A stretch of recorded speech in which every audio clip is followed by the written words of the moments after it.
Alright. Hey guys, my name is Leif, and welcome to part 2 of the iPhone 10 camera test. Today we're going to be talking about and reviewing what it's like filming on the new iPhone 10. Now if you haven't seen part 1, definitely go check that out first. It's an entire vlog filmed on the new iPhone 10. Link to that video up here. Using this as a filmmaking tool that I can keep in my pocket is the main reason I got this phone. Now in part 1, I filmed most things in 4K 30 frames per second, unless I specified something else. Now I chose 30 frames per second because if you choose 60 frames per second, you have to use Apple's new video format, which gives you smaller file sizes, but that can also mean a little bit more noise in the footage. I was using the phone in low light conditions, regular conditions. I was testing exposure and autofocus, stabilization, slow motion, and more in everyday scenarios and situations. I shot everything in auto settings, meaning I just pushed record and didn't make any adjustments. I like to focus on telling the story, and my current demands for a camera is that it has to have great auto settings. And that way I can focus on the story and I can trust that my camera is giving me really good footage that I can work with later. During editing, there's a lot you can do to enhance the footage, but I didn't do that for this test. So part 1 is not color corrected or anything like that, and what you see is directly what these cameras captured. Alright, so what is it like vlogging on this thing? Well, first off, I'm very impressed. I love that it's so small and thin, it can fit right in your pocket and produce some very impressive results. This is the 64GB version, and it has more than enough space and battery life to get you through at least a full day of filming. If you have a computer to hook this up to at the end of the day to transfer your footage, the 64GB version, it's gonna get you far. But you might want to turn down the screen brightness a little bit to help save some battery life, because if you have it on full brightness, you will drain the battery during the day. Now, because it's a phone, it's very small and stealthy, and when I'm out with this camera, my big camera, and I'm out vlogging and filming, everybody is looking at me. But when I was out with this, nobody looked at me. I didn't notice anyone looking at me or giving me any second glances, and it felt very stealthy and low-key. So if that's your thing, maybe you would want to go for something like this. But there are some drawbacks to using this as a vlogging camera. It has some problems with exposure and autofocus. Now, exposure-wise, it's very quick to adjust itself, but in some scenarios, it would overexpose itself depending on what's happening in front of the camera. Here, let me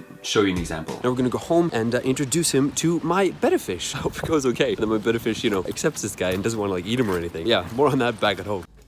Alright, cool guys, so the next thing that we're going to be doing today is going to the movies, because I'm going to go watch the new Justice League film. Autofocus wise, while moving the camera around to look at different things, it does struggle a little bit. And if you're filming slow motion and you're holding the camera and moving, it has a really hard time focusing. Let me show you an example.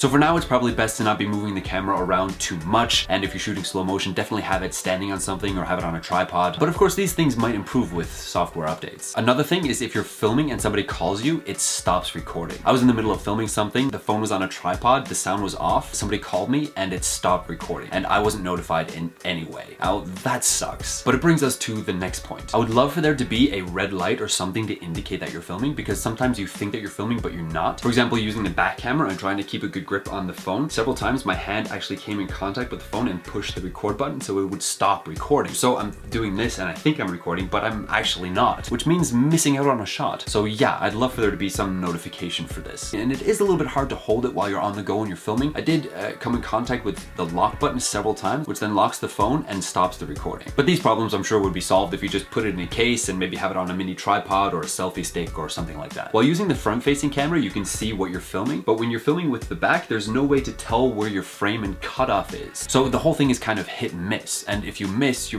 probably just have to accept using a poorly framed shot. For example, like this.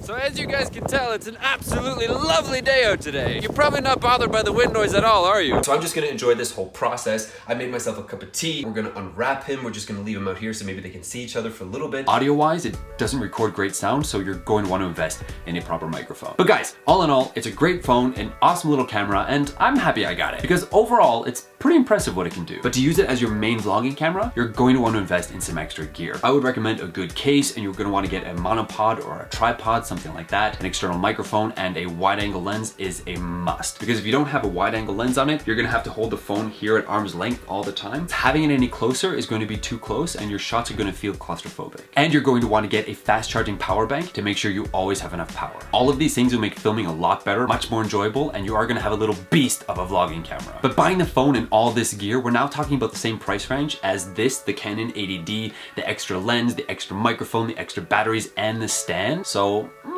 what should you choose? But stay tuned, because in one of my next vlogs, I'm going to be bringing the Canon 80D and the iPhone 10 head to head. What is it like vlogging on this camera versus vlogging on this little guy. Guys, thank you so much for watching. If you like something and got something out of this video, give it a big ol' thumbs up. And if you're new, subscribe. And I'll see all y'all beautiful faces in the next one. Peace.